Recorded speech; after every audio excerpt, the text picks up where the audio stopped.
Vamptember is officially in the books, literally. I spent the entire month of September sinking my teeth into nothing but vampire novels and watched a few vampire movies as well. And honestly, I'm surprised at the ones that ended up being my favorite and which ones didn't quite have the bite that I expected. Some were blood-soaked fun and some others were a total letdown.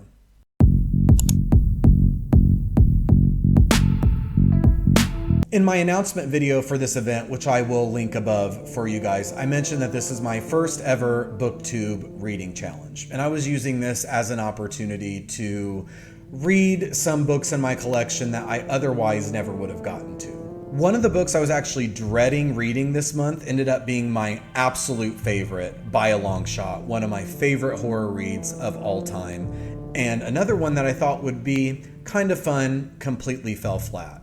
Stick around for the rankings because the winner was unexpected for sure.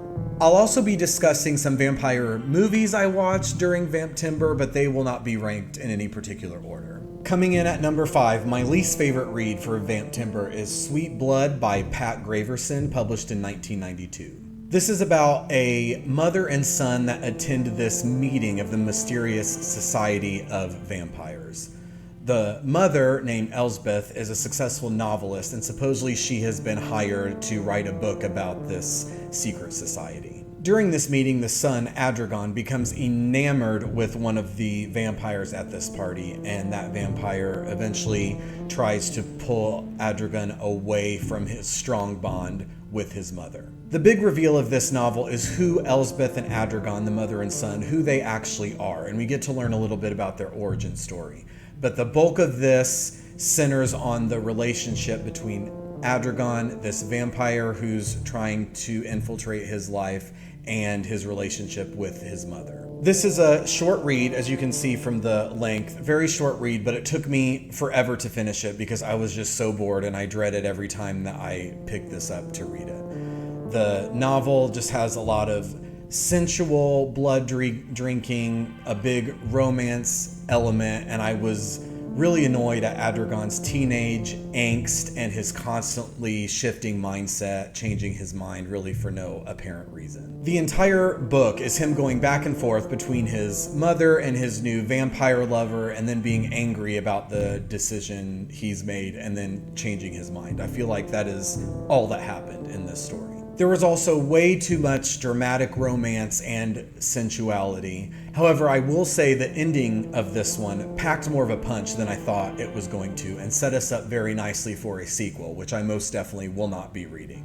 I gave Sweet Blood 2 out of 5 stars. The first movie I watched was 1963's Kiss of the Vampire, which was an interesting take on the typical vampire story. A traveling couple experiences car trouble and finds lodging at a nearby bed and breakfast.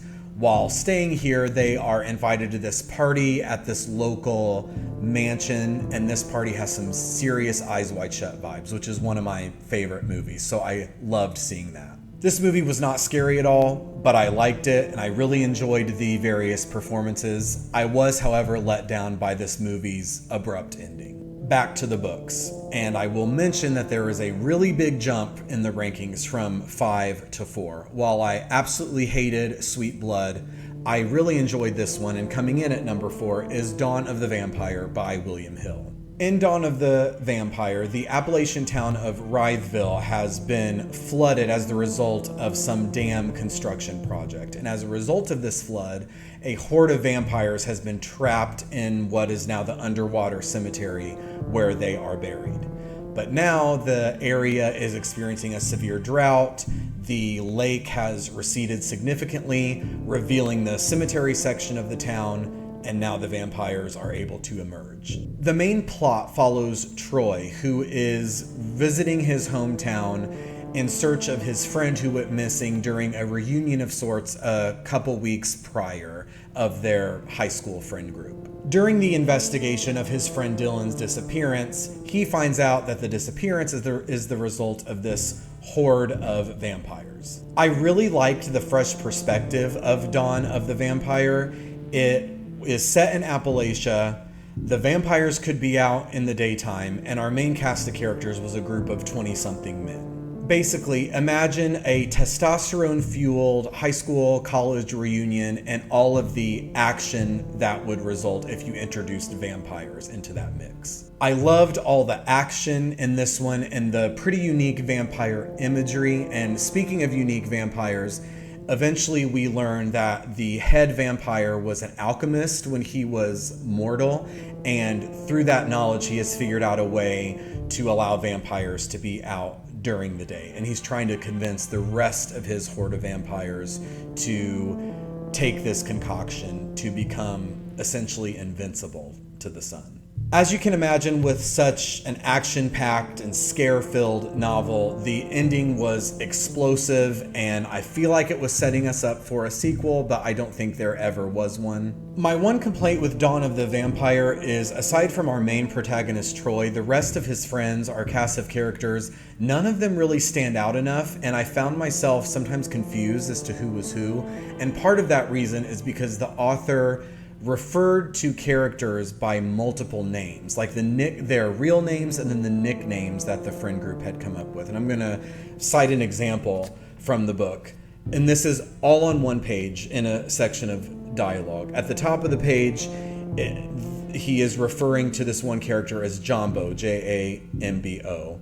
And then further down, just a couple paragraphs further, he refers to that same character as J-Man. And this goes on through the whole novel. And obviously as it went by, I kind of started to connect the dots. Okay, J-Man is Jumbo. This person is this person. But I found it a bit unnecessary. And again, I was really confused at points and had to go back and read certain sections. I understand what the author was trying to do. Maybe make these characters more realistic. I mean, guys have nicknames for each other. But I felt like when we were in that third person perspective, basically no dialogue going on, I felt like the author should have just stuck with one naming convention. It would have at least helped to keep things straight. I loved Dawn of the Vampire. I loved all the action, and we cannot dismiss the beauty of this cover. I gave it 3 out of 5 stars. The next movie I watched was Slaughter of the Vampires, which came out in 1962. And to put it bluntly, this is probably the most unremarkable movie I have ever seen. A vampire targets a damsel in distress and turns her into a vampire. The end. Period. That's all that happens. Slaughter of the Vampires was a complete waste of time, but sometimes you get some duds when perusing vintage horror cinema. I liked this next book way more than I thought I was going to. I mean, the cover art is just so silly, I wasn't really expecting much. But coming in at number 3 is Vampire Child by Ruby Jean Jensen, published in 1990. The setup of this story involves a single mother named Ketty and her 3 children, one of whom is named Patrick. Patrick was banished a few years prior to live with his father because Ketty believes that Patrick is responsible for the death of the baby of the family. Later, Ketty ends up having another baby, and one night Patrick returns. He's able to find his long-lost family, and he ends up killing this new baby that Ketty has had. So the police come, the police get involved, and everybody gets split up. Ketty goes to jail while Patrick and his sister Babette end up in foster homes. The rest of the story follows the 2 children in their respective foster homes and the dawning discovery that Patrick is not the innocent child that everyone thinks he is. Vampire Child is a unique take on the overdone vampire subgenre because the story centers around the children, which is pretty common for Ruby Jean Jensen, and the vampire lore is different. There are no fangs in sight. When the vampire takes a victim, he removes the eyes, and he does not even have fangs. He actually uses a knife. As is the case with almost every Ruby Jean Jensen novel I have read, the cover art does not betray the dark themes to be found inside. Vampire Child is an intricate story that has themes of child abuse, child abandonment, and foster homes. Surprisingly, there are a lot of genuinely horrific moments in this novel. Ruby Jean Jensen is an expert at painting quite the vivid picture in your head. I still remember the layout of the boys' camp where Patrick is sent to for a foster home. I still remember the layout of that, and it's been a couple weeks since I finished this. However, there were a few loose ends with this one. The first one would be this jacket that you see on the cover. It actually plays a part in the story, as you might be led to believe from the cover art. It would be very strange to have this jacket featured so prominently and it not actually play a part in the story. And it does, but it kind of makes an appearance once or twice, but we don't really understand why or how it's connected to the vampire in this story at all. The second loose end is Patrick's father. Remember, he was banished to go live with his father a few years prior to when this novel is taking place. Patrick's father has been murdered, but it's never revealed how or why. We're just told he's dead, and that's why Patrick was able to get loose and find his mother and sister. There's also, at the very beginning, this mysterious man in black that shows up at the restaurant where Ketty, the mother, works. This man in black just walks in, sits at a booth, acting suspicious, and then he leaves. I am not kidding. He never makes an appearance. Nobody talks about him again in the story. He never makes an appearance. And the whole time I'm wondering who this guy was. It was an effective scene at the beginning of the story, and then it completely fizzled out. Vampire Child does have at least one scene of animal abuse. An animal is actually murdered, and if you're anything like me, you like to know when that is coming. So if you do pick this up, just know that that is a component of this novel. Again, I like this way more than I thought I was going to. I gave it 4 out of 5 stars. The next movie I watched was 1979's Salem's Lot. I have seen this movie way more times than I can count. It's a vampire classic. I will continue to watch it. It holds a special place in my heart because it's something I grew up with. The novel Salem's Lot is probably in my top 3 of my favorite Stephen King novels, and I loved this adaptation. I have seen the HBO Max remake that came out, I believe, last year, and I liked it. I just thought it was way too fast. The pacing was off. I definitely prefer the 1979 version. With Salem's Lot, everyone remembers that iconic window scene of Danny Glick coming to the window and knocking on it, asking to be let in. And I do remember that terrifying me as a child. But I actually think the scene with Mike Ryerson in the bedroom is way more iconic. Coming in at number 2 for the Vamptember reads is Nightlife by Jack Ellis, published in 1996, and I did learn that Jack Ellis is a pseudonym for author Stephen George. This novel starts with our main protagonist, Simon, who witnesses this dark creature massacring his friend Phil in a dark Minneapolis alley. This dark creature realizes that he is caught and starts pursuing Simon, and Simon is able to find refuge in a nearby homeless shelter where he befriends the lady who manages it named Becky. The dark creature turns out to be our vampire, Richard Carnage, who is a lone vampire who has been preying on the homeless population of Minneapolis for decades, and now that he has been seen out in the open, the prey become the hunters. We get to know our vampire Richard pretty well, and what I found interesting is Richard is having sort of an existential crisis. As far as he knows, he's the only vampire on the planet. He's never met another one of his kind.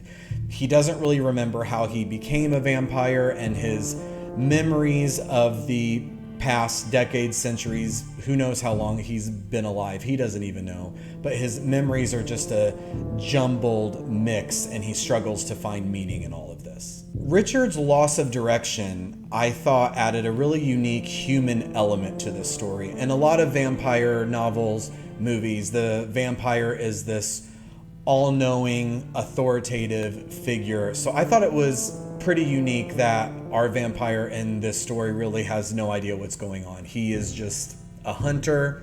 He knows he needs his prey, and that's kind of how he's getting through his days. Another unique element was the vampire lore. Instead of biting his victims with fangs in his mouth, Richard actually envelops them in this cloak of darkness, and this opening in his torso starts sucking his victims dry, and all that's left is a puddle of water. So while there is a difference there, the author still stays true to some classics of vampire lore like garlic and holy water. Nightlife is gritty, full of action, lots of it taking place in the dark back alleys of a early autumn Minneapolis. Simon and his friends who are hunting Richard are pretty relatable, but I still found myself rooting for the vampire Richard in this one. He had a really significant human element to his character.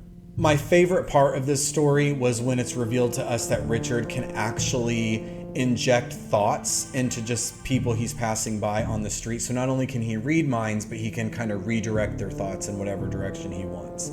For example, there's this part at the very beginning where he's walking by this couple who are sitting at a bus stop, and by reading the woman's mind, he learns that she is having a little bit of a breast cancer scare. She went to the doctor and had a screening, and so he immediately puts it into her mind that she does have breast cancer and makes her think your husband's not going to want you anymore after you have to have surgery or whatever the treatment entails. He's going to think you're disgusting, and he completely ruins this woman's night, and I thought that was so cool. I've mentioned Stephen George in other videos on my channel. He's quickly becoming one of my new favorite discoveries. Nightlife gets 5 out of 5 stars. The last vampire movie I watched for the month was 1943's Son of Dracula. And this involves Count Alucard, which is the word Dracula spelled backwards, who targets this Southern belle and entices her to be his wife and draws her away from her fiance and the rest of her family. Lon Chaney Jr. is an icon of classic horror cinema, but I think he was a poor casting choice for this movie. If you see him in his costume for his role, he just looks like a typical suburban dad who did a mediocre job with a Halloween costume. I found it very ineffective for a character like him who is supposed to be so menacing, especially after we had the Bela Lugosi kind of setting the bar for what a Dracula type character is supposed to be. Lon Chaney Jr. just did not do it for me in this role. And the winner for the Reads of Vamptember, the one I was not expecting to like at all from the plot synopsis on the back cover, and that is Bring on the Night by Jay and Don Davis. This book starts with probably one of my favorite scenes I've ever read. We are introduced to this morgue attendant named Corky, and he has teamed up with some corrupt Chicago cops to extract the gold teeth from the various bodies that are at his disposal in the morgue. So while they're going through the bodies and extracting the gold teeth and fillings, they come across one body that is not quite as dead as they thought, and a violent attack ensues. This scene is when I knew I was in for a treat. It was terrifying and action-packed. This corpse that the criminals have come across is actually our main vampire named Nathan Kane. And after taking care of the two corrupt cops, Nathan actually spares Corky and offers him a job as essentially his henchman. Think of like a Renfield to a Dracula type situation. The characters in Bring on the Night are what make this book shine, but let's focus on Corky for a moment. We learn that while he was working at the morgue to kind of fill time, he's created this game with himself where while he's looking at a body, he likes to imagine what they'll look like on funeral day, like all gussied up in their casket. And we learn that he actually gets an odd bit of perverted pleasure from this game. So Corky's first day on the job with Nathan Kane, his new vampire boss, he's given instruction to meet Nathan at this abandoned warehouse on the outskirts of Chicago. When he arrives, the sun is starting to set, and he realizes that this is where Nathan and his wife are actually sheltering themselves during the day because they're finalizing the purchase on a home. So Corky, arriving at this warehouse, sees this as an opportunity to kind of bring his perverted game to life, and he wants to go take a peek at his new boss while he's sleeping in a hyperbaric chamber. Yes, they're vampires, they don't sleep in coffins. They've opted for hyperbaric chambers due to its revitalizing nature. So while Corky is taking advantage of this opportunity and he's creeping up to the hyperbaric chamber where his boss is sleeping, we are with him and we feel his rising kind of nervous anticipation and excitement that he's finally going to get this pleasure of seeing a dead body essentially all gussied up in a coffin. And obviously, I mentioned the sun is setting, so Nathan wakes up, catches him, and kind of calls him out on his perversion. And the resulting scene is one of the most chilling I have ever read, and that scene alone made Bring on the Night the winner for Vamptember. So while this whole Dracula Renfield type situation is going on, we also have two concurrent murder investigations. We have detectives who are tracking down victims who are mysteriously drained of blood. These are Nathan and his wife's victims. And then we have another detective who is tracking this vampire slayer who's going around killing the vampires of Chicago. I historically don't like cop stories, and the main reason is because all the detectives in these stories are kind of the same.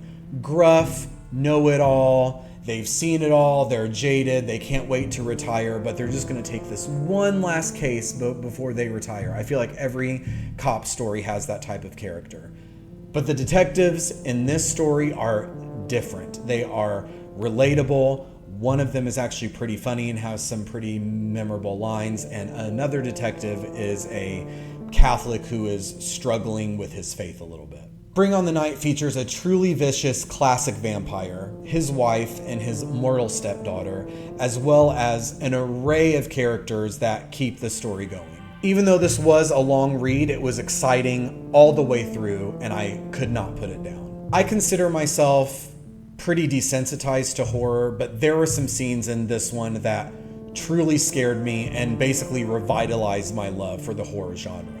Everyone read this. If you read any book this year, if you read any book for the Halloween season, read Bring on the Night by J.N. Don Davis. 5 shining stars out of 5. That's it for Vamptember. That's a wrap. I mentioned before that I don't usually like vampire stories, but maybe I'm a changed man after that last pick.